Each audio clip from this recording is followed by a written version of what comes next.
Congress is being held this year, and I'm about to go see if there's anything worth filming about this event. And Bob Dean has a group of people behind him, surrounding him, I should say. He's over here holding court. Among the group that greeted the Anunnaki in '54 at Muroc, which is now Edwards Air Force, there was an archbishop from Los Angeles by the name of Mike McIntyre. McIntyre had been invited to be present when they landed, to meet them, because I thought, well, somebody ought to be representing the church here, you know. And they brought old McIntyre over from L.A. to Muroc, and they were there for 2 days. And these guys scared the shit out of everybody with their technology. And they talked openly. The two hovered over the runway for 2 days. Just never landed. I mean, no legs or nothing. They just hovered over the damn runway. It's all on film. But the other guys come out and landed right in front of the hangar and got out and went over and, you know, shook hands or whatever. I don't know what the hell they did. McIntyre was present because I had invited him. Well, after it was all over with, after the second day, and you guys get back in their ship and off they go, our intelligence people got a hold of McIntyre and says, now, Archbishop, you got to understand something. You can't talk about anything you've seen. Oh, I understand. Archbishop, this is beyond top secret. You can't say a word about what we have just experienced here. Oh, yes, I know. So the old bastard gets on a plane, takes off and flies back toward the east. They brought his plane down in Chicago and said to him again, Archbishop, we have to make you understand. You can't talk about any of this. Oh, yes, I understand. So McIntyre gets back on his plane, flies to New York, flies to Rome, and briefs the Pope. Because his first authority, his first responsibility was not to Washington, to the President, or to the Constitution. It was to His Holiness. And the Pope he briefed was Pius XII. So CIV has existed since 1954. And there have been reports again and again and again that several of the popes have entertained some of them privately in their chambers there at the Vatican, which I find quite easy to accept. Enter stage right in this place. We go out on the stage and we prance and dance and we take our little toy swords and we whack and bang each other and we make love and all this crap, you know. You've got all of Shakespeare's plays. And then he says when the act is over, you exit stage left and a new play begins.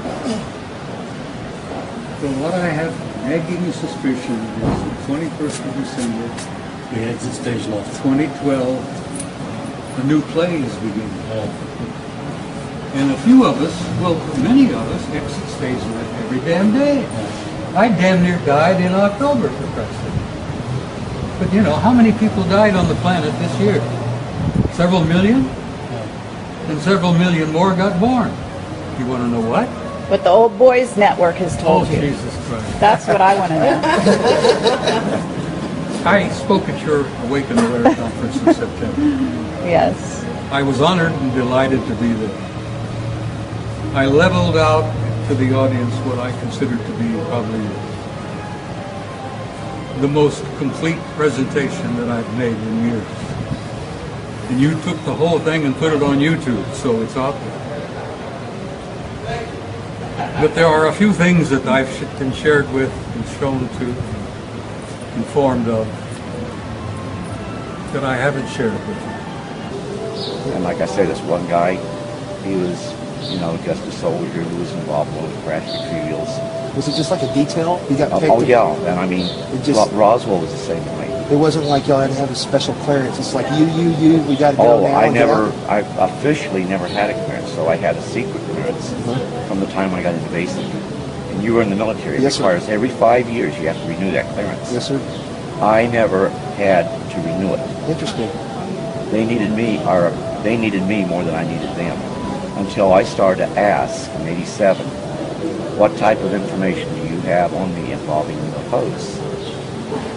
DIA came back and says, we have a entry on you where you have a security clearance, secret, under AR-50, and that's nuclear short. And I said, oh, that's nice. And Army Security Agency are the ones that issued this to you. But it was always there. But from that secret clearance, it's only supposed to be on a one-time basis. They broke that all the time. I'd be exposed to stuff that was top secret, CSI, all of that. Well, I gave you a secret clearance for all that. I know top secret has so many different levels. They could always go up on it, but secret's only one. But see, that secret clearance provided the foundation to use me many times over on a one-time basis. I mean, you were always in briefed and out briefed. But, I thought I was getting out of one mission because it made it clear you had to have at least a secret clearance. So I went up and very sadly acknowledged it. I'm sorry, sir, I don't have a security clearance. And this was with the Inspector General of the U.S. Army in Germany. Incident that occurred there, and that went on for several weeks and was involved in that. And involved the Soviet Union, too. Anyhow, after I went ahead and announced that, I'm sorry, I just can't do this because I don't have a security clearance. And I'd be remiss if I told you I don't have that. And I figured, okay, they're going to send me back to my unit. Done deal. And all he did was say, I know you'd lay down your life for your country. So I don't have any heartburn with you. But see, he knew that I wouldn't find out until '87 about that secret clearance. And I wouldn't find out until '87 they needed that secret clearance to add on. Every time I went and tried to get a clearance, because it's crucial for promotion, they'd always go ahead. And paperwork already done for well, they would bounce it back down and tell me, don't problem, because see, if I did it, I'd find out I'd have it. And they could never pull it. When I got assigned to Naming, they tried to pull it because I didn't need a security clearance there. So they sent me a notification that it had been pulled. I thought the last on them, I don't have a secret clearance. They went back and told 4th ROTC region, no, this man needs it. We can't explain to you why. He keeps the clearance. So I didn't know it at the time, but we were getting ready for something big. That's how they keep it secret. They don't tell you. Oh, yeah. So when I got out, I was debriefed, but I'd already started to say this isn't right for hurting people. So I went through the gauntlet of being relieved of duty, getting hit up on them trying to court-martial me, having to go through a psychiatric evaluation. And the bottom line, 3 field grade officers was relieved of duty as a result of that. You being in the military, that doesn't happen. That never happen, ever. And I got a meritorious service medal out of it. And they did. Oh, man. And I have it with me. If you're here tomorrow, I'll even show it to you. Where the commander's inquiry said the ER was wrong, talks about the relief of the officers, and they even made it part of my military personnel record because it dealt with UFOs. And because I was refusing to follow orders, not to be trying to get information out, they actually pulled that because they were afraid that later on they would find out that, hey, this guy got a relief for cause because he had to do with his interest in UFOs. What is this? So they actually pulled it. They pulled it from my fish. And once it goes on the fish, it's not supposed to be pulled. I got a copy of my fish where it's there. The next fish I got, it's no longer there. And I have the letter from Milperson saying it would be made part of my permanent record. So favoritism does exist. Hey, I've had an Article 15 torn up, and that's illegal. It's a legal document, I did a lot of that for my troops. And this is her book that she... No, actually, it's Clifford's book. It's, But well, what did you do? Release it for us? I sponsored it. I did the interviews. Let me tell everybody the truth of it is. Bob here can better understand it better than probably anybody that's never been in the military. I have difficulty telling my story because I see it in my mind's eye and I relive it each and every time I tell it. Then I get emotional. I don't like doing that. Days after, I still feel it. So, you know, she knew this is a book that I needed to write. So, very meticulously, she did many interviews. And she, in essence, captured my entire life, my entire involvement with this. So now there's a book out there that I would have never written. And my granddaughter, that's my heart, she thinks it should be getting out there. When we'd talk, she'd even say, "Grandfather, you're holding things back." And I'd always say, "Yeah, honey, I am." But it is a book not so much about me, but it's meant for other people that's been in the military who have been involved in situations where they can't even talk to their family. I've gotten several hundred calls as a result of that book coming out. And actually, one of the most important calls, and there were actually 3, but the most important was a guy that served with me in one of the previous.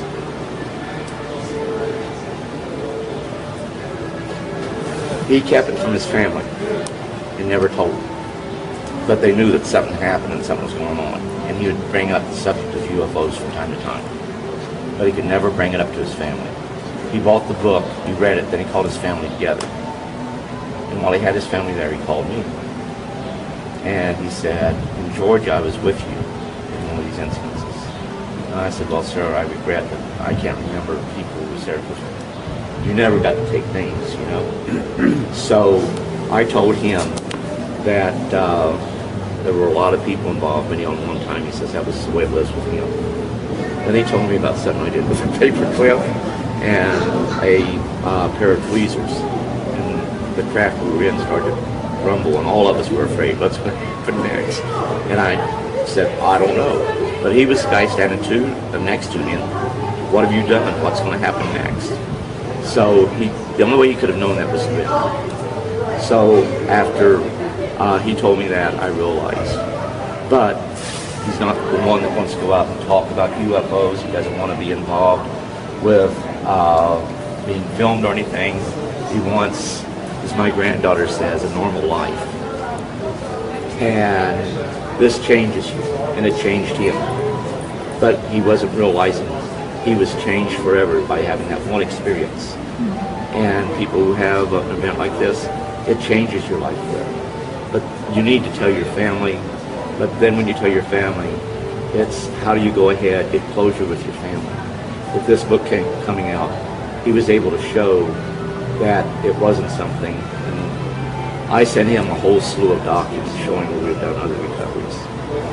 So he finally got the family to accept what he was talking about as being a reality.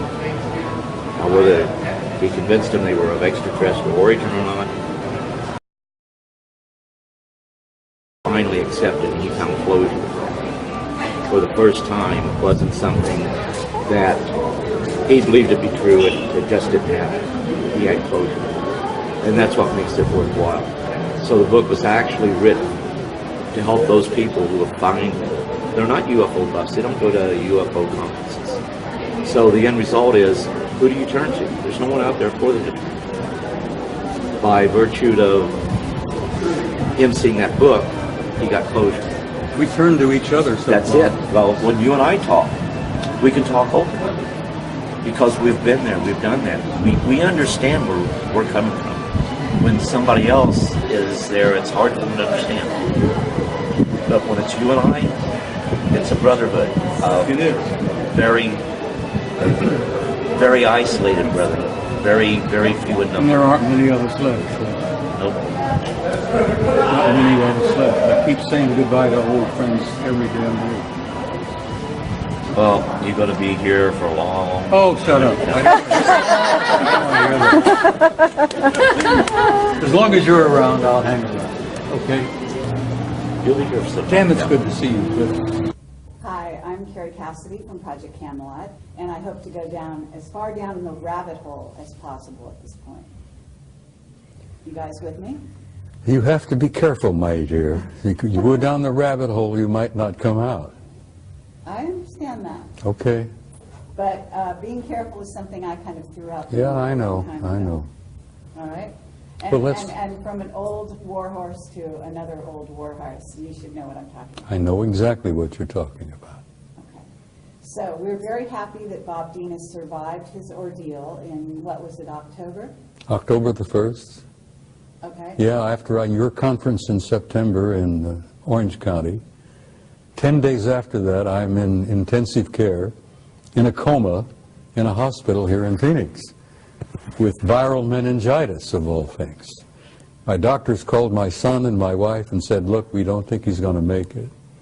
Because of his age, 82, meningitis is pretty well fatal. And they gave the word that they didn't expect me to go home.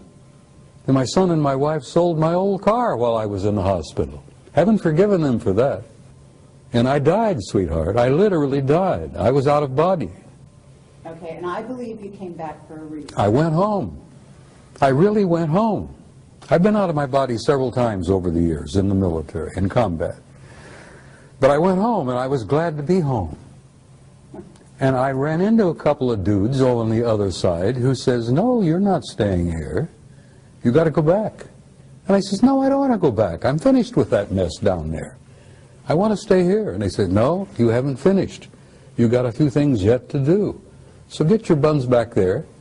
Next thing I know, I wake up in a hollow, in a bed, in a hospital, and they're giving me injections, and they're taking blood, and they're giving me meds, and good Lord, here I am, sweetheart. I'm still here. I'm as ornery as ever. That's right, you are. And I came back for some purpose, and I'm not sure what it is, but I'm here. Okay, and we're going to try to discover that purpose right here and right now. Clifford, you're part of it. You're a contactee, and we did an interview with you years ago, and I've had a lovely conversation that I recorded yesterday between you and Bob. Very brief, but lovely nonetheless. And you are an intuitive, and I can relate to that. And we had a lovely conversation many years ago in Roswell. I remember now. And it's a delight to have you here. I know you don't come out much Yes, ma'am. anymore, but you're here. And you are as eloquent as ever, I can say. Thank you. And the two of you are, talk about two guys who have very smooth tongues, smooth talkers, both of you. I didn't realize that. Are you a smooth talker? Not that I know of. My wife yells at me a whole lot. I'm not smooth. You are. We're old friends. We go back many, many years. Okay.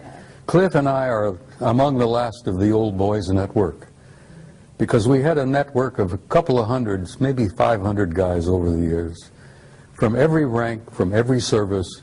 And we had sergeants, we had admirals, we had generals. We've had a Russian cosmonaut who was a member of our old group. But most of them are gone home now. And Cliff and I are among the last of the old boys. And I love him dearly, and he's a dear friend because I know what he's been through, and I've been through much of it. So I relate to him. And it was such a wonderful thing to see him again this time. We can relate to one another. I mean, it's like you can talk to other people about the experiences you had, but they don't fully understand. But They when can't, you talk, Cliff. They no, can't. They can't. They haven't been there. So it's about, like, you know, we can communicate and understand fully what is going on by virtue of being there and being a part of it. But when you try to talk to other people, a lot of times it's very difficult. Bob has always been, I apologize, Sergeant Major. Robert Command Dean. Sergeant Major. Command Sergeant Major Robert Dean has always been a close personal friend ever since we met. And we united, we felt that kindredship, and there's a brotherhood there that most people don't understand. In the military, you form brotherhoods. But in this particular field, when you've been a part of it, you've been exposed of it, it's even a tighter brotherhood. I hear you. So what I want to ask you, first of all, both of you, what is it that you haven't told the people? Okay? What I want is, both of you are getting older. Both of you are one of the, you know, the most, I don't know, the most courageous, the most out there individuals in terms of greeting the public, sharing your story with the public. Both of you have been exceedingly brave in that regard. You've taken a lot of flack over the years for that, and everyone listening to this should respect them for that. But what I'd like to know is, what haven't you told people that you could tell them today?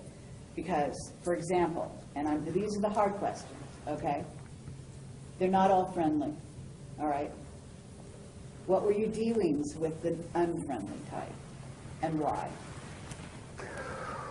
You first, Clifford. Well, with me, I never had to deal with any of the unfriendlies. I was just warned that not all contact would be friendly. So, you know, you always prepared for that. But every time you went into an event, it was always that, I'm going to use the term fear, but it's not exactly fear. You know, there's that anticipation of what might happen. All kinds of things ran through your head. Things that I haven't told, and I'm sure that Sergeant Major can also concur with this, is that the things that went on you couldn't even tell your family, and you wanted to tell your family. And it created problems within your family, and you couldn't tell anyone.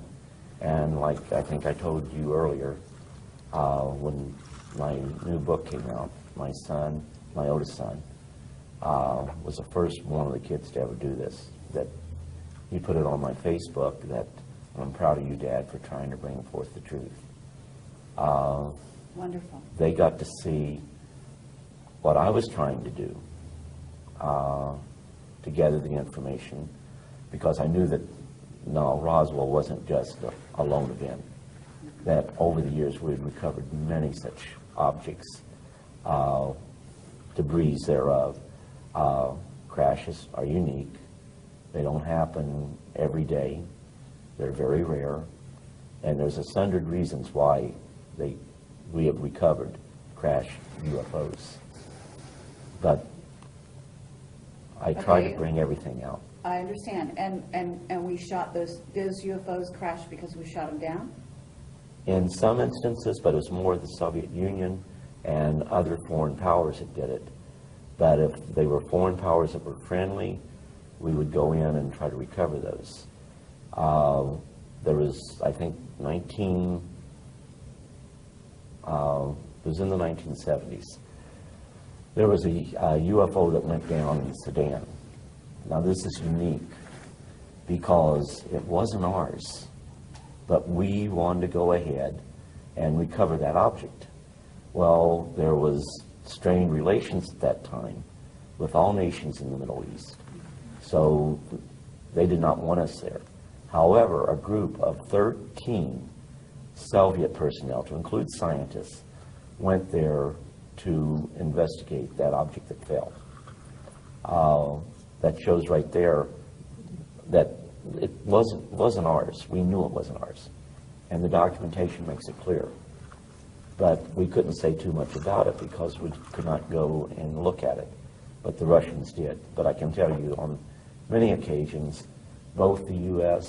and Russia or should I say the former Soviet states, we had worked together.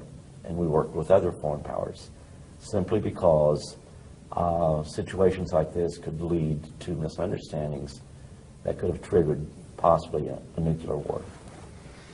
And Sergeant Major Dean probably knows more about that even than what I do, by virtue of the position he had and the documentation he was exposed to. We and the Soviets have been together, closer together than most people realize. We and the Soviets have been working side by side on this particular issue since before the Cold War, for God's sake. Now, the Cold War, as many of you remember, many of you older people will remember, was kind of a construction that was made up by Soviet leadership, American leadership, to convince the world that we were antagonistic toward each other and we were going into a nuclear war. We and the Soviets have been like this from the very beginning of this matter, particularly involving them. So, and even today now, here we are, we don't have a space program of our own publicly. We're paying the Soviets, what, $500,000 a pop just to get one of our astronauts to the space station, for God's sake. So we and the Russians have been pretty close together for the last 50 years on this alien matter. And why is that? You know? Because we recognized from the very beginning that it was us versus them. And we didn't realize back in the beginning that they were made up of not only malevolent guys out there, and there are some of them out there that don't like us at all. They're not purposely malevolent, they're not hostile, but they don't like the human race, and they don't give a damn whether we survive or not. Thank God we have good friends out there that do care about us, that are related to us, who want to see us survive as a species. What is the threat?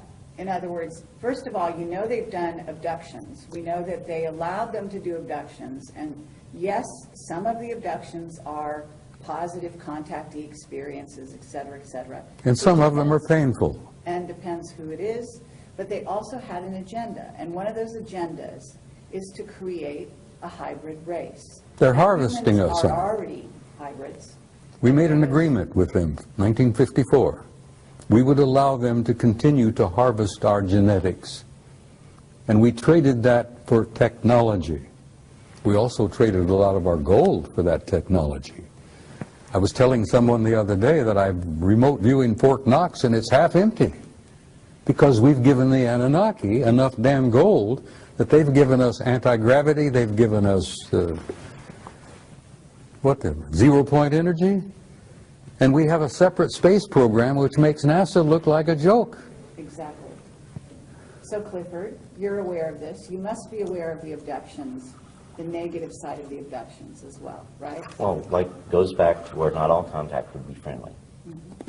And what I would do is point out that it's not necessarily a culture, but it is like a rogue group within that culture. Good example, I've been using this all day, is like, you know, you have the cartel. Well, they're people just like us, they're humans, but yet they're a sliver group. They are, have their own agenda. And that same thing happens within the various cultures. And I agree with Sergeant Major here. My biggest fear is if these rogue groups are going ahead and coming to agreements with not only our nation, but other nations, then that's a very dangerous situation because they're the wrong ones to be working with. Okay, and Now, this is going on, isn't it? unfortunately, I believe to a degree, yes, it is, because the ones that really are not evil, the heads of the various cultures out there, to give us technology. They know that we are not spiritually heightened to the degree where we use it for the right reasons. When we go out into space, defense is one thing. But if you build your forces to where they become offensive, then it's to impose your will over others. And the technology that they are giving us gives us the capability to go ahead and build in space a offensive posture. So anytime we want to go ahead and make it look like it's E.T. doing it, we could make it look like E.T.'s imposing their will over the peoples of the world. And with that technology that we have acquired from the rogue groups, yes. And I agree with Sergeant Major. This is really, really dangerous. Okay, and at this moment, though, there are certain governments, with some of these governments, some of the governments that are actually growing into superpowers at this time, China, for example. My understanding is there are 2 rogue groups that are now dealing with China. And at least one of those groups is, quote unquote, some relatively new guys that have come on and given them some new technology. Do you know about that? That very well could be the case. When I got out, they had Catalog 57. That doesn't mean that that's all that's out there. Edgar Mitchell believes that there may be literally hundreds of thousands of civilizations out there. Okay. And what we have right now is the fact that on this planet, which Sergeant Major made a very good point, that there are some that are hostile and look really down on us. When I state that, we have rogue nations. And some of those rogue nations are very much a threat to the tranquility of the world. And if they achieve the technology we don't want them to achieve, then they could very well be the very forces, unknowingly, to start the total annihilation of the earth. There are governments out there that are also being contacted. Just as individuals are being contacted, governments are being contacted, are they not? Yes. Okay, and so this kind of dynamic is, we don't just have a political situation that could become unstable with, say, Iran or North Korea or China or Pakistan, but the idea here being that they may be making agreements with some off-world visitors that the ones we made agreements with, the U.S. that is, don't get along with. And there's also issues within the U.S. itself, within the U.S. military. The Army has got one group that they're talking to. The Air Force is talking to another group, and the Navy is talking to another group. Isn't that right? Yeah, but you only have a small nucleus of people who control all of the information. And it may not be military personnel that is doing this. And it may not be your elected officials. Sure. And that's a scary situation. Okay, and that's also true. We've got a military right now in the U.S. that's very discontent. And Bob, you can speak to this as well. You've got a son who's been working for these people. He must hear all kinds of things. And they're being told to do certain things that they know is not in the best interest necessarily of the United States, for example. Is that right? Let me tell you something. It's not easy to say that there are the good guys and there are the bad guys, and we're in the middle. That's true to a certain extent, and it's been true for the last 10,000 years, but it isn't particularly true today, because a third party has entered the game. An advanced culture, God knows who they are and what they are, but they're higher in the what they call it, the hierarchy. These guys at the top of the hierarchy are primarily spiritual in nature, and they have intervened. And they have said, listen, we've had enough of this bullshit where you've warred among yourselves, you've had these clan disagreements and blah, blah, blah, blah. This family and that culture and that group, that's going to cease. Because the human race has been in the damn middle for so long now that they've reached a critical point in their evolution and their development. And we're going to have to see that the human race survives and makes this awkward, painful transition into a new race, into a new species.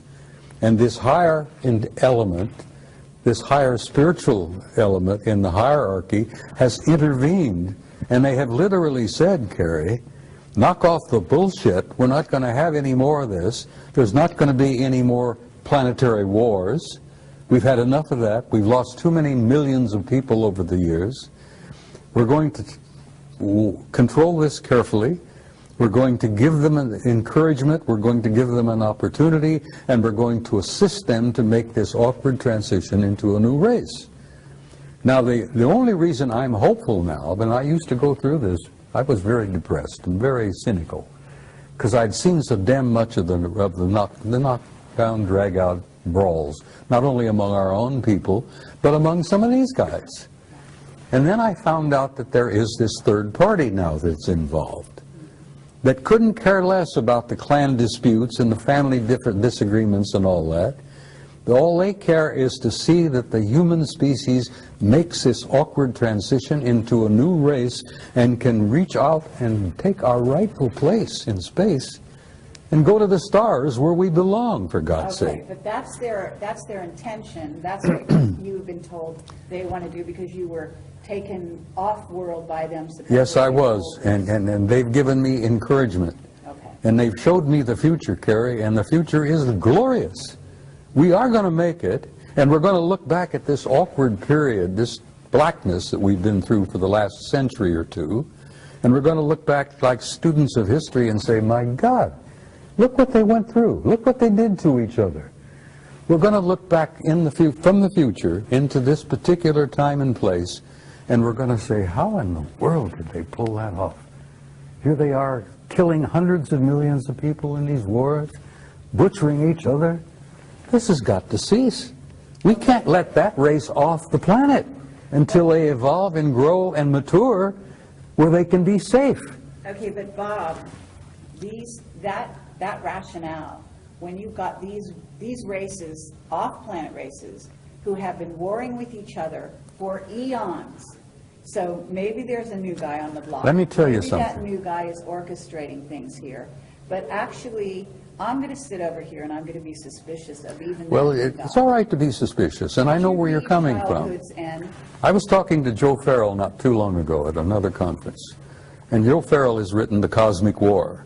And The Cosmic War is a true story of a war between interplanetary intelligences. And they literally damn near destroyed each other. They destroyed a planet beyond Mars, for God's sake, in our own solar system.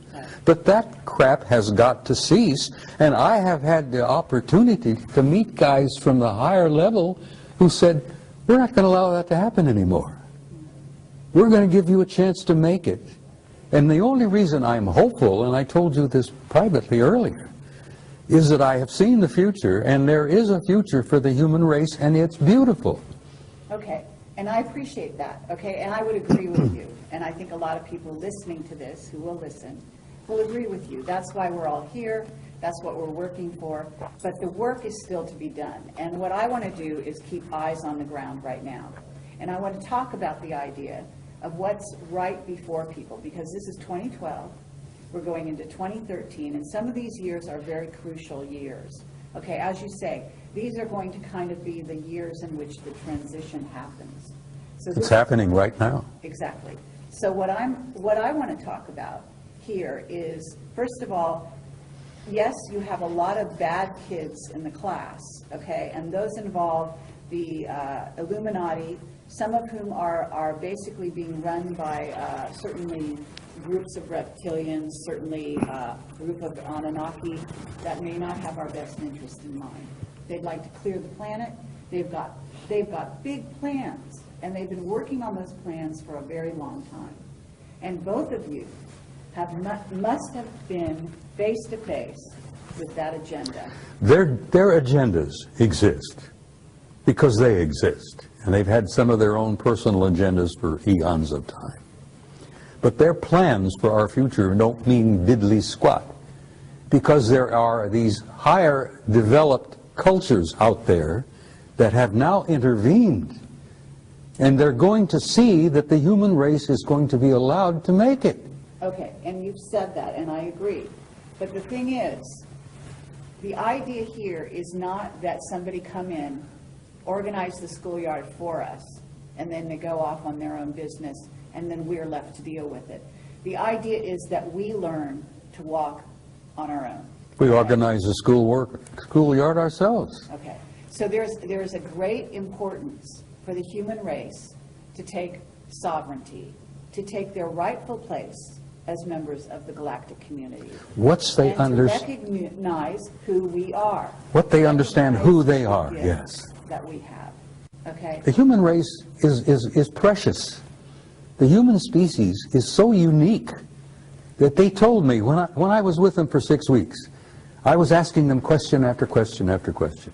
I found that they were as interested in me as I was interested in them. And I asked them why. And they says, you human beings don't grasp who you really are. You have a unique genome that is unique in the galaxy. You're made up of the patterns and the parts and pieces and genes and whatever of at least 12 different races in the universe. And as a result of that, we think of you as unique. As a result of that, we look upon your little planet as probably one of the ripest and richest zoological gardens in this quadrant of the galaxy. That's the first time I realized the galaxy had been divided into 4 parts. I didn't even realize there was a quadrant. And they said, oh yes, you're the most unique and precious zoological garden in this quadrant of the galaxy. Absolutely. We venerate the planet, we venerate the flora and fauna on it, and we're going to see that it survives. Now, I'm getting this from the higher level. I hear you, and I appreciate that. So, Clifford, because both of you have been threatened, both of you have had children who died in most unfortunate circumstances. Isn't this true? And I don't mean to bring up something that is hurtful, but the bottom line here is that you're both whistleblowers. You both came forward. You both put your lives on the line. You've both been threatened in a myriad of ways, okay? And people out there, people need to realize that this is the case. You're not just out there pontificating, you know, talking off the top of your head. Like what the Sergeant Major was talking about, like I was told, that we are a race on this planet that is capable of such wonderful and beautiful things. Infinite possibilities. Absolutely. But yet we have the capability of doing such horrible things to one another. And I think that the Sergeant Major was saying the same as I when, you know, yeah, we have to spiritually grow. We don't spiritually grow, we're going to fall victim to our technology. They don't want that to happen. Okay. And initially, the initial contact was to ensure it didn't happen accidentally, because they wanted us to know, you know, the other side's not launching against you. We're here. And you will, from time to time, pick us up on your radar. We will, from time to time, appear to be missiles coming in a threatening way. So you must make sure, before you launch your death and destruction, that you really are under attack. But you must not let this happen. And as we grew, actually, to an understanding, MAD was something that they held over our heads, and MAD is mutual assured destruction. You go ahead and put a surprise attack on the U.S., we'll live long enough to kill you. You destroy us, we'll destroy you. Yeah.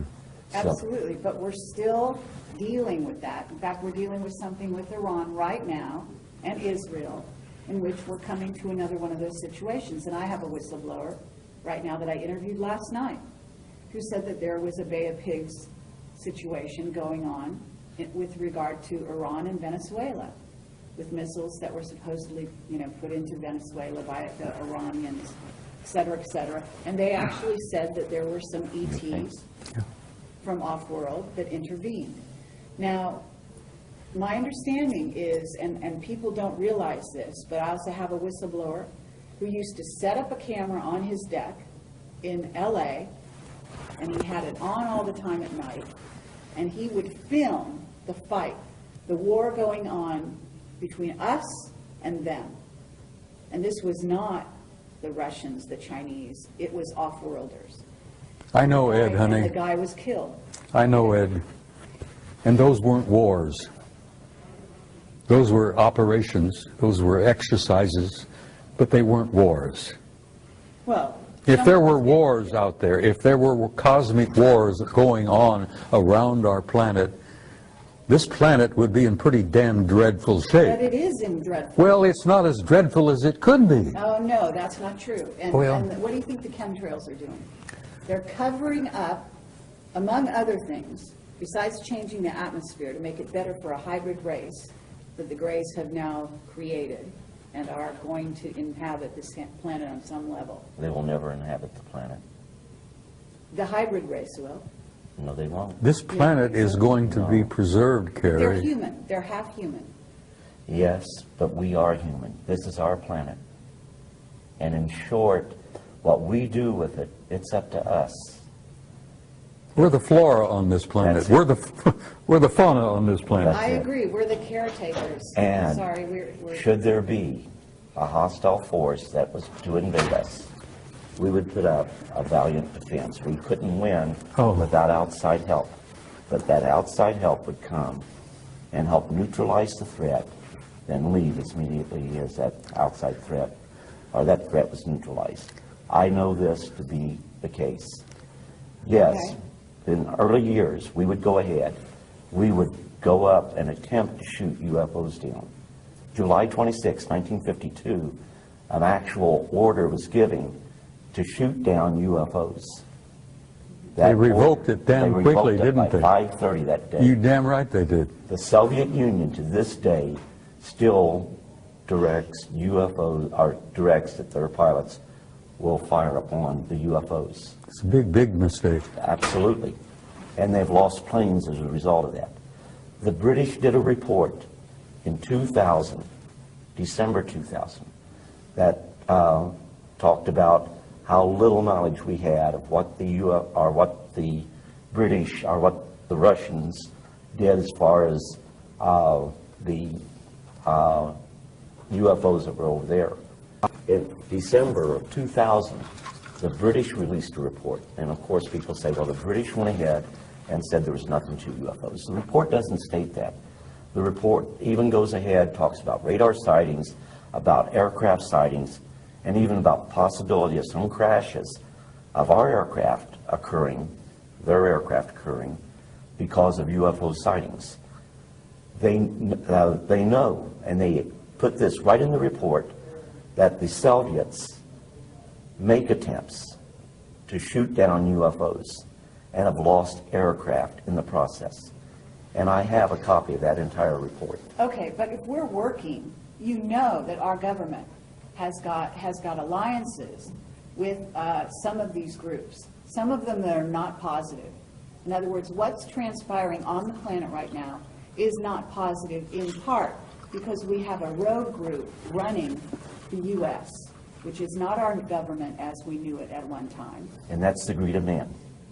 Okay? But it's also that they're working with a group of ETs. Yes. And therefore, it's not just human against human. Well- It's not human against ET. It's human and ET against ET. You think the good guys aren't watching over us? I tell you this right now. You have people on this planet that aren't what they seem to be. That's right. We call them watchers. And the whole situation is, they're not going to come in and impose their will on us. It's imperative that what truly happens is the will of the people of this planet. But you may have to make sacrifices. But if the powers that be right now choose to listen to the evil side, they'll let that go for a little while. But once it becomes a threat to humanity as a whole, then like what Sergeant Major said, some outside force will step in. Let me tell you something, if I may interject something, Cliff. The good guys out there, whoever the hell you think they are, and whatever, it doesn't matter, they orchestrated the end of the Cold War. They came over our missile silos here in the United States. They hovered over our missile silos, where we had these intercontinental ballistic missiles that had 12 independently targeted warheads, each one with a 1 megaton warhead, and we were targeting the Soviet Union. And the Soviet Union had the same damn thing targeting us. Well, when Reagan was in office and Gorbachev was in office, these good guys came down and hovered over our missile silos, and they not only knocked off the computers, they melted the warheads in our missiles. And they scrambled the guidance systems so badly that if the missile had ever gotten out of the silo, God knows where it would have gone. Miami or Schenectady wouldn't have mattered, because it wouldn't have exploded. It would just leave a hole in the ground. They did the same damn thing to Gorbachev's Soviet Union outside of St. Petersburg, outside of Moscow. They hovered over the warheads, melted the warheads, scrambled the guidance systems, and brought an end to the Cold War. Now, it even happened as late as 1980 at Brindlesham Forest at Bentwaters. I talked to Charlie Halt, who was the deputy post commander there, and I said, Colonel, the word I got from a general recently was that they screwed up the warheads and scrambled it. He says, screwed up hell, they stole some of them. Now, these are the good guys, and the good guys said to Gorbachev and to Reagan and to anyone else who was listening, and believe me, the Chinese were paying attention, they said, you guys are not going to screw up this goddamn planet.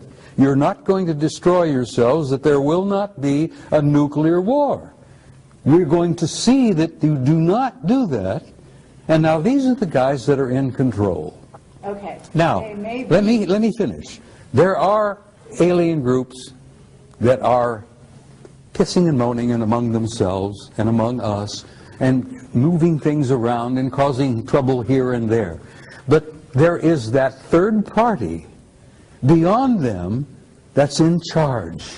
Okay. If they're in charge, they're doing a hell of a bad No, job. well, you tell them about it. I will. And if you want to run into them and meet one of them face to face, as I I'm have, sure I have. you be prepared to give him some guidance on what you think would be the answer. Well, that's what we're doing here, okay? These people from off-planet, we're their progeny. We are their family. That's right.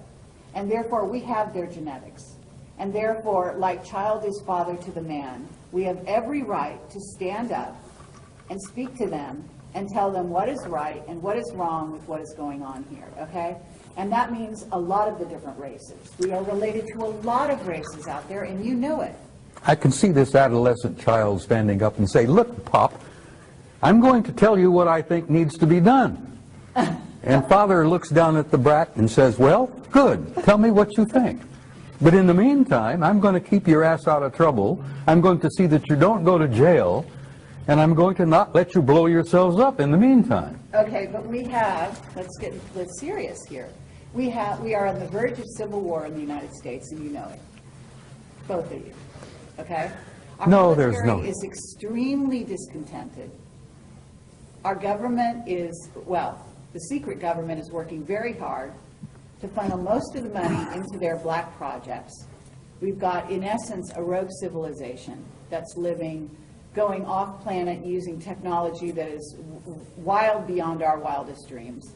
And we are here in what, 2012, and we don't even have cars that fly. We are using old technology. They're demonstrating through NASA. They're taking astronauts off the planet in an unconscionable way, in tin cans that blow up and kill them. I mean, we have a situation here that is actually not in a great state of affairs. And we are on the verge of these games they're playing with chemtrails. They're ruining humans' health across the globe, especially in the United States.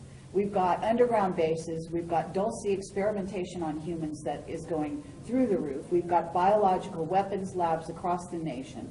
We've contaminated the planet with radiation from Fukushima, now in north of Chicago, and here in San Onofre, we've got another plant, some of which is being triggered by the powers that be.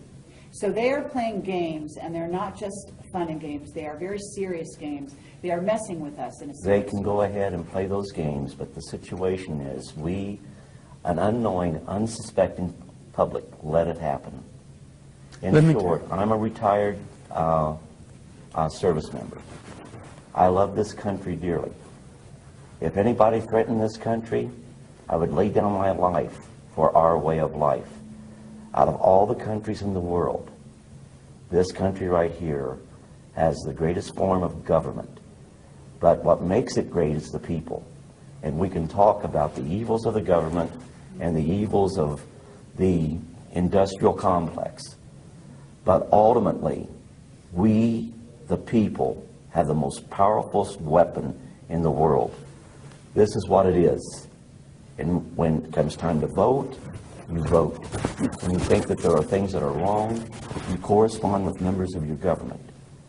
Now, they may not, in the case of UFOs, you better believe I do a lot of writing to a lot of senators and a lot of governmental agencies. And I'm quite sure they hate that. But as I told a major once, when he asked me, what difference does it make to you if the Pentagon has 50 flying saucers? I went ahead and I said, sir, you have the luxury of not knowing the truth. Unfortunately, I do not share that luxury. Now, experiences such as the Sergeant Major's and mine, we may have different experiences. But when you put them all together, they paint a picture. And the situation is, why are we talking?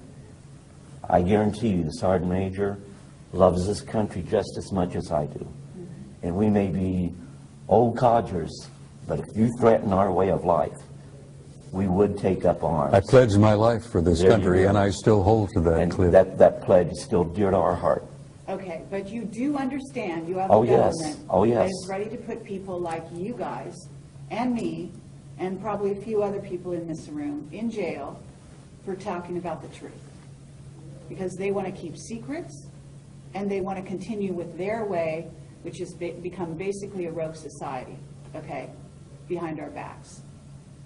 Now, Bob Dean, I don't know, I know Bob knows the old boy's secrets, okay? I know he was let in quite a while ago. Were you let in? They don't want me in. Okay. Let me put it to you this way. Why not? They don't want me in because the whole situation is, I don't like what's going on, and I wouldn't cooperate. Well, when I first got started in being an interfacer, okay, fine, I went along with it. When I saw we were hurting people, I drew the line in the sand there. That we did not have the right to go ahead and drive people to the edge where they committed suicide, where they lost their families, they lost their job. They would have to go through ridicule because of things that happened to them. When they're involved in something, we give a prosaic explanation knowing that it's not the right answer. And I said, no, this isn't right. I have a moral obligation to go ahead, throw myself on my own sword, no matter what people thought of me, no matter if they thought I was crazy, thought I was lying, didn't make any difference. What was important was to go ahead, come out and say, here's what really is going on. Now, why is that important? Because it goes ahead, hopefully, and I had one experience with that since my new book got out, and gives people the courage to say, this is what happened, at least to their families. And they owe that to their families. At some point, they will go ahead and start thinking, we need to come out and talk too. That's right. And, you know, it's got to start somewhere. Okay. So they didn't let you in their old boys network, and yet you were an intuitive. You must have had intuitive knowledge. I mean, you were used to contact, to deal with any survivors, isn't that right, in Correct. the crap? And so you have a unique ability. So with that same ability, you have the ability to see beyond the facade with the old boys. So although you weren't let in the way he was let in, you still know what he knows. Isn't that right? I would agree. Okay. Bob, they let you in. Why I've did been you on the let you inside for many, many years, honey. And I've been a maverick. in? Yes, I started off thank God. quietly, keeping my mouth shut.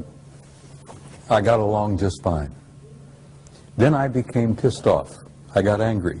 Has nothing to do with courage. It's anger. I got angry as hell, and I'm a command sergeant major retired, and you don't piss me off and push me too far, because then I start pushing back. So I ended up becoming a threat.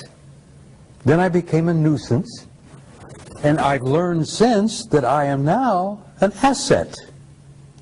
But The then reason I'm alive. You played their game to some degree. Well, I played it along to a certain point, and then I reached the same point that Cliff reached. I said, I'm not going any further with this. I saw too many lives ruined. I saw careers ruined, families destroyed, people committing suicide. I saw things, honey, that would curl your hair. And I said, I've had enough of this shit. I'm going to tell the goddamn truth, whether they like it or not. And that's when they threatened my ass. They tried to take my pension away. They harassed me with black helicopters and black SUVs, phone calls at 3 in the morning. I went through the whole 9 yards until I fought back. I says, I'm carrying a gun, I'm a marksman, don't push me too far, I'm going to start shooting people. And you realize they walked away and backed away from me and left me alone? And here I am, 2012, 83 years old, ornery as ever, and I'm speaking to you with honesty and from my heart. Okay, but you have friends in high places. Yes, I do. A few of them are still around. Most of them are dead. Clifford does as well, and I know I do. Look, I've known some of the guys in MJ-12, honey, personally. I'm sure you And have. most of them are dead now. I don't know who the new crowd is because I've been out of touch for quite a while. Okay. But they still exist, and they're there. You call them the black government, you call them the secret government, doesn't matter what you call them, they're there. But they're still messing with people. Oh, they're messing with people. Look, you got the Trilateral Commission, you got the Council of Foreign Relations, you got the Bilderbergers, you got all those guys. You call them the Illuminati. That doesn't matter, doesn't mean shit, you know. You call them anything you want, but they exist. But there are powers beyond them. Great. And they don't like that. I understand.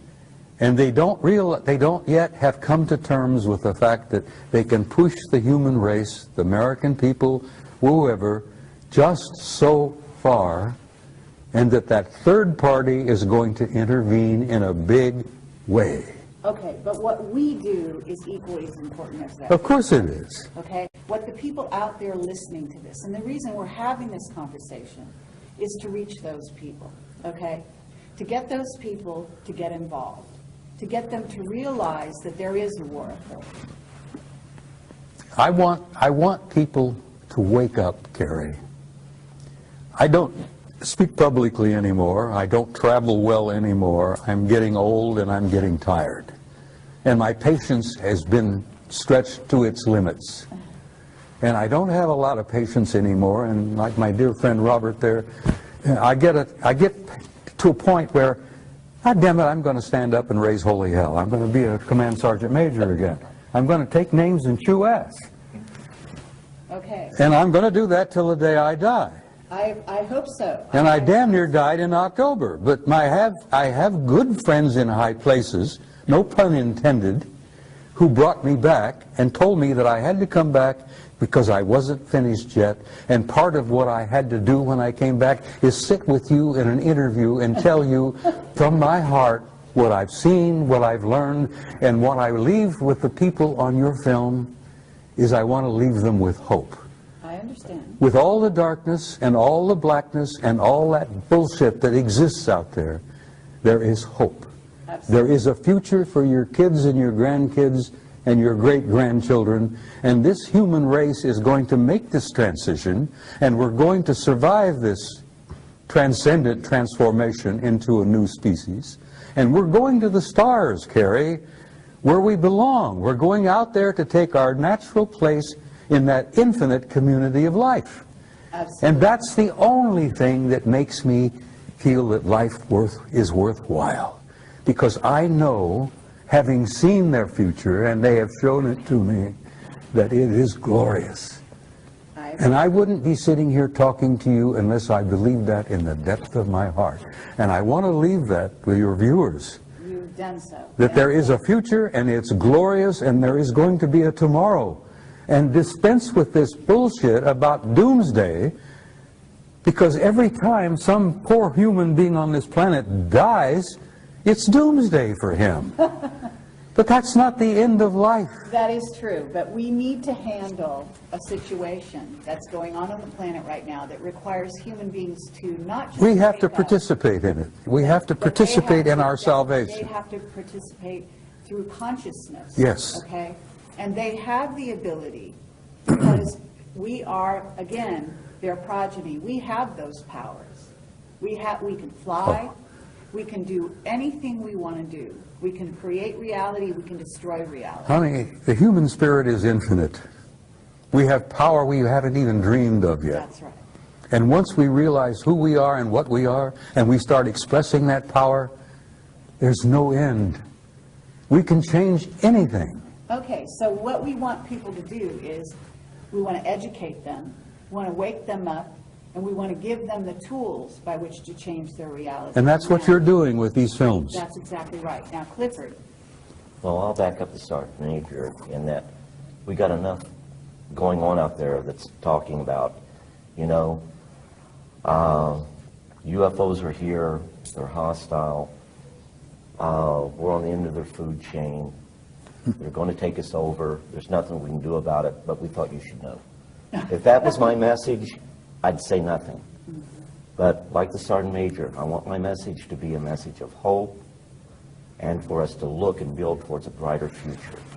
And by us spiritually growing, we head in that direction.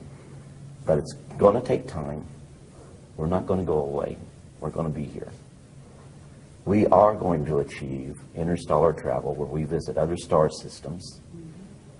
But in order to do that, we must first grow spiritually. Right now, the situation is we're a world in quarantine.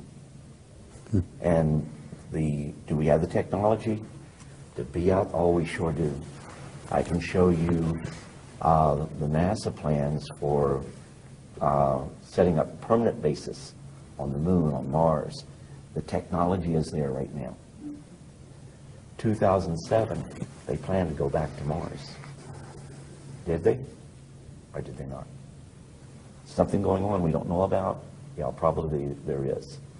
But we are still a world in quarantine.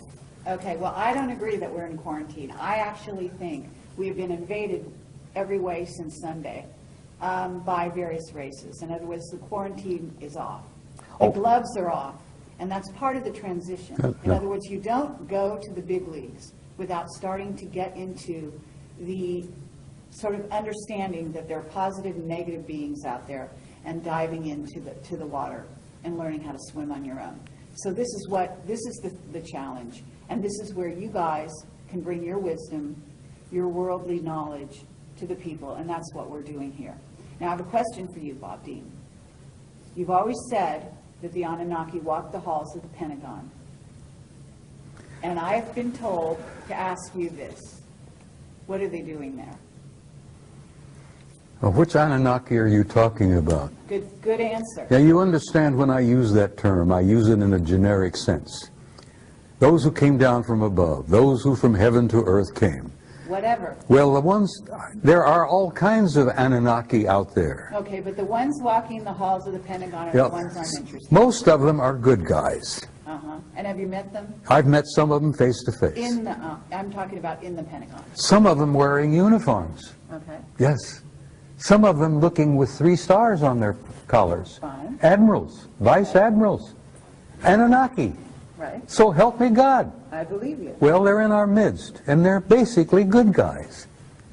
Because they understand that there is an authority above them that is going to see that this race survives and that this race makes its transition into a transcendent new species. Okay, then what's going on right now with our financial situation? Oh, that's bullshit, honey. Pardon me, but it's bullshit. They've been playing these games with money for the last 1,000 years. My old organization, the Templars, established the banking system, for Christ's sake, in the 11th century. Okay, but there's also an issue with gold, and there is something going down in America that is weakening. Let me tell you the something country. about gold. Fort Knox is half empty. It's 3 of the big underground repositories are empty. Okay, but there's tons of gold in the Philippines, supposedly. Oh, there's gold everywhere, but we've been trading gold to the And you Anunnaki. know that the gold isn't really about money. No, it's not about money, it's about power. But it's also about consciousness. Well, gold We're can talking turn... about Look, gold or myths. gold is not merely a pretty metal, which makes lovely jewelry. It's nice to hold, and it's nice to play with, and all that. The value of gold is it can be turned into ormus.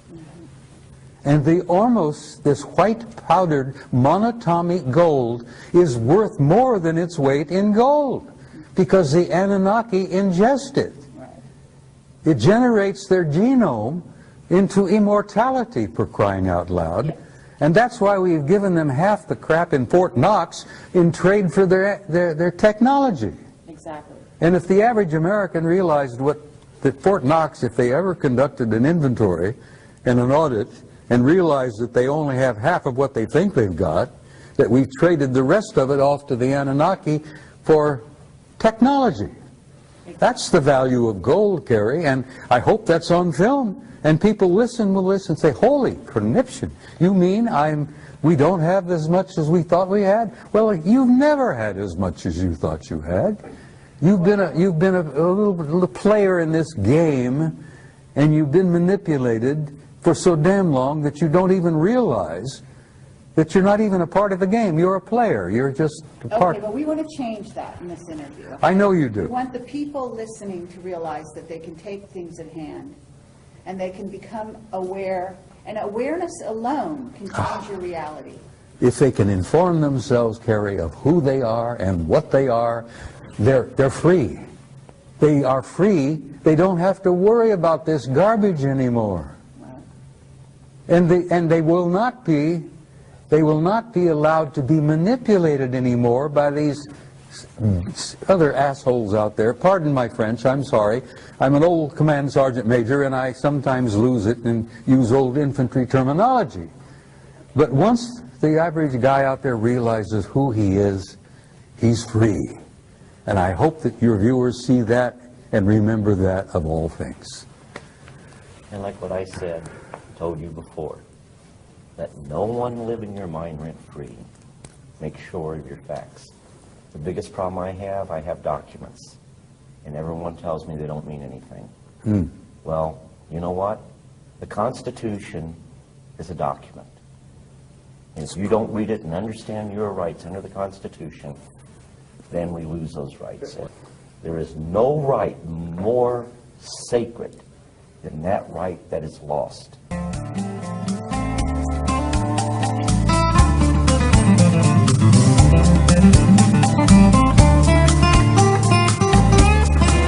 Stories about those actual missions that actually exist, in which we do, in fact, recover a UFO crash of a whole craft is very, very rare, very rare. But there are debris that's left behind. And also there's what we call physical evidence, and we go after that, and we recover these. Blue Book was never part of that, even during the time that Blue Book existed. I've recently uncovered records, which I'm going to be putting on the internet, where anyone can download them, that clearly shows the Air Force, initially the Air Force Continental Intelligence Command, the Air Force's Office of Special Investigation, the Air Force's CIC, along with the Army CIC, was very actively involved in those programs. So when they say they've released everything that they have on UFOs, no, they haven't. We still have those documents that were part of the Air Force Continental Security Command that have yet to be released. Not all of the FBI, or not all of the CIC documents have been released. Not all of the OSI documents have been released. They'll never be released. No. And when you look at the documents that we have recovered that clearly show this to be the case, when you see these documents, you realize one thing. They are field intelligence data. They're not the finalized intelligence product. That is yet to be released. Then we can go into the 80s and the 90s. The recovery of objects of unknown origins under moon dust and blue flight. All we have is the raw intelligence evidence or data. We do not have the finalized intelligence product.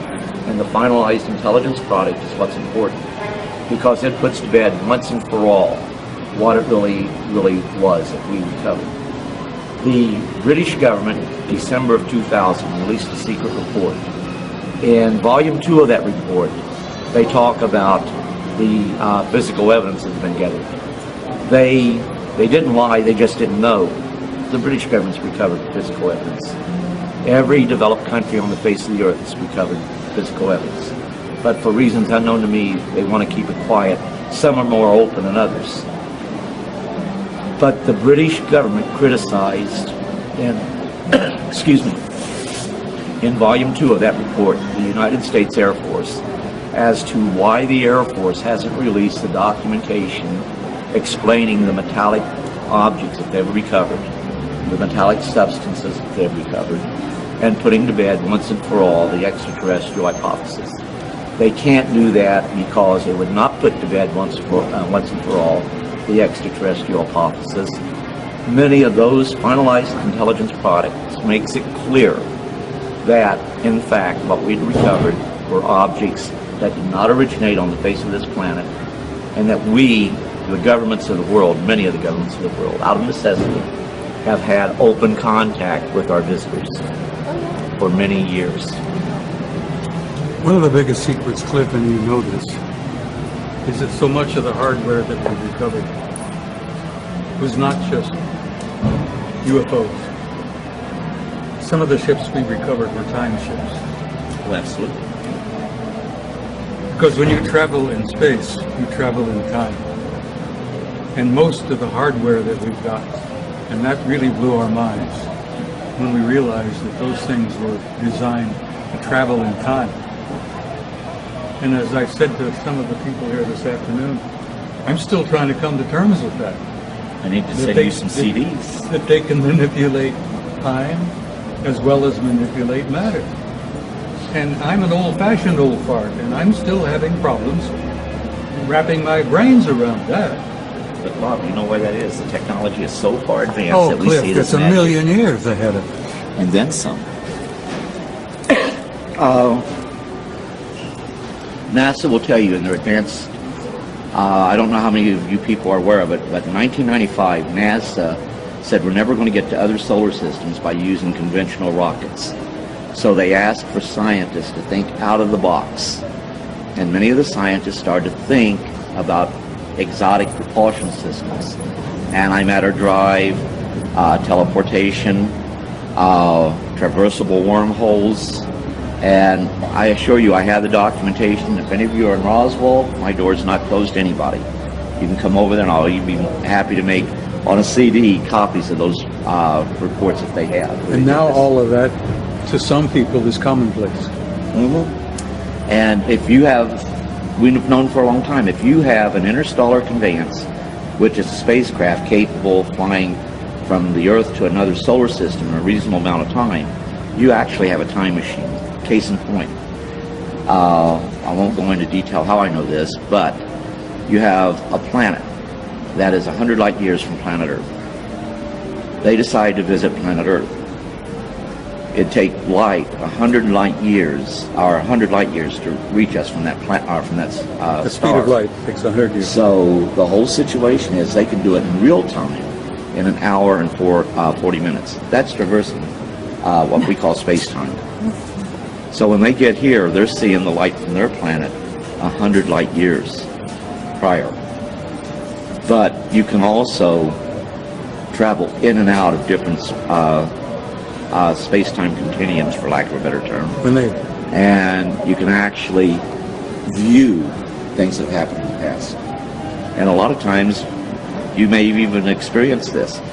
Like, you can't shake the feeling you're by yourself, yet there's someone else there. There's someone watching you. That could very well be a person that's from the future observing you in the present.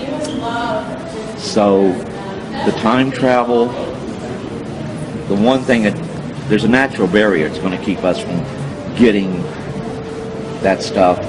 So we develop a time machine before they do. You mess up the entire space-time continuum if that was to happen. So God in His infinite wisdom ensured that would not happen. However, that doesn't stop you from going back and observing.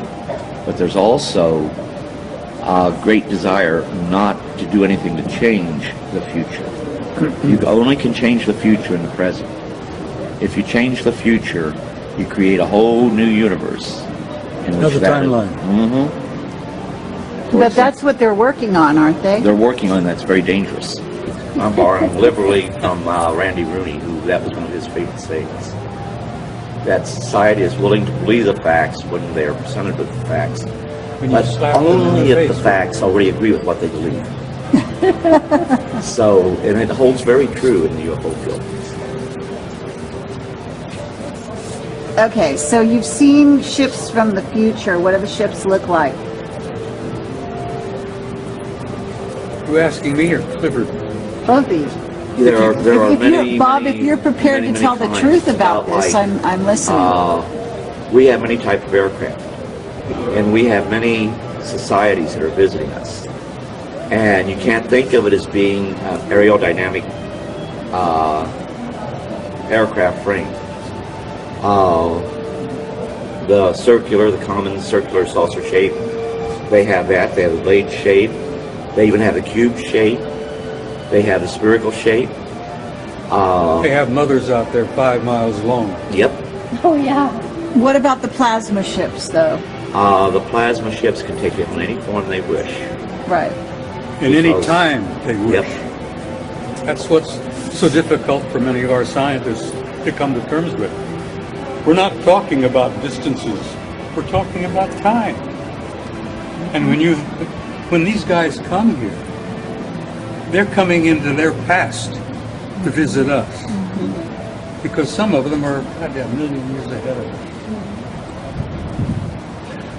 But you want to be careful about that, because can you imagine going back in your past and, oh no, my grandparents or my ancestors did this. How do I cover this up? Yeah, I come from a family of racists. And that's not easy for me to come to terms with. My old man, my father was a racist. But I had to pay $500 to have a Catholic church look up my lineage. I had to pay them $1,500 to keep quiet about it. Kidding. Well, You checked to the Vatican, did you? absolutely. Oh, Jesus. I guess they'll figure it balanced about next week. You'd have 2 teams that show up. You'd have 18 people. First ones there, if there were any injured entities, you had to give them first aid. Our first aid could actually kill them. So it was imperative that we knew which species we were dealing with and what was the appropriate first aid. So that became crucial. Now, I wasn't even supposed to see that book. But a lot of the people that made up the team that would show up all the time, the medical staff, the key people, I refused to go to school. And later on I found out that would have been, actually in the Army, we called it gondola wish. That was the Army Security Agency remote viewing program. But at the same time, the intent of doing remote viewing, they hoped to go ahead and get a remote viewer down to at least core level where they could be utilized in the field maybe further. Based on the experiences that I've had, I believe that I was meant to be in core level. Because while I was in Germany, I was at V Corps level. You're familiar with that. And even though I was in the 3rd Armored Division by being under Hanau Military Community, that was part of 3rd Armored Division. We were part of 3rd Armored Division. That made me a valuable asset to V Corps. Only I didn't know that's what I was doing. When this book came out, I actually got a call from a guy who was involved with the United Kingdom program, who told me, you should look at some of those files on Stargate. And I said, I would, only the CIA says that they have already turned them over to the National Archives. The National Archives wants a couple of thousand before they'll even start a search for those records. So there is a site called remoteviewed.com that has some of the CIA documents going with remote viewing there. But is stuff redacted out of it? Those black lines, they're always... There's some, you're always going to have that. Some of that is really necessary to protect legitimate national security concerns. Such as? Really, let's get down to it. What is a national security concern with regard to ET? Okay, for example, well, not with ET. Only about 5% of that needs to be. We were always told not all contact is going to be of a friendly nature. Now, I never had anything happen that was really, really bad. I actually, this eye right here, for their interaction, I still have this eye. And you'll read about that in the book. But I almost lost that eye in Vietnam. And the reason the eye was damaged was there was this bug they had in Vietnam that sprayed into my eye and cut corona of the eye. Cornea of the eye. So go ahead and figure out what insect can do that. But that was the reason I had it bandaged up for well over a week. But Clifford, you were talking earlier about why the dam lid has been clamped down and why it's still being held down. well, the reason is they dug themselves into a hole. How do you tell the world that there is life out there? Not only is it out there, but it's been visiting us for many, many, many, many, many years, going into the millennia. Now, how do you go and tell an unsuspecting worldwide public that this is the case? And when you do this, there will be repercussions. Actually, during the time of Stargate, they did an exercise in remote viewing going back to the time of Christ. They saw the crucifixion. You need to go and take a look at that remote viewing training exercise they did. But use it and do it with great care, because when you Oh, but remember, I still believe in God, and I still believe Christ is the Son of God. But you also have to remember that everything in the universe is interrelated. we're all part of a vast family. Absolutely. God created everything in the universe and then some. Thank you. They have a greater understanding. Like when I say, they say, okay, describe E.T. Well, if you see them, you see us. Because we say that we're human. Are they more human than us? They got a highly evolved intelligence. But what I say is that humanity is within all the races. And the spirituality is just in all the races. I would say it the reverse. All the races are in humanity. And that is You may the have big more secret. correct. Oh, absolutely. And I'm when, sorry, when we Rick, realize excuse me. that is when we realize our power, our true power.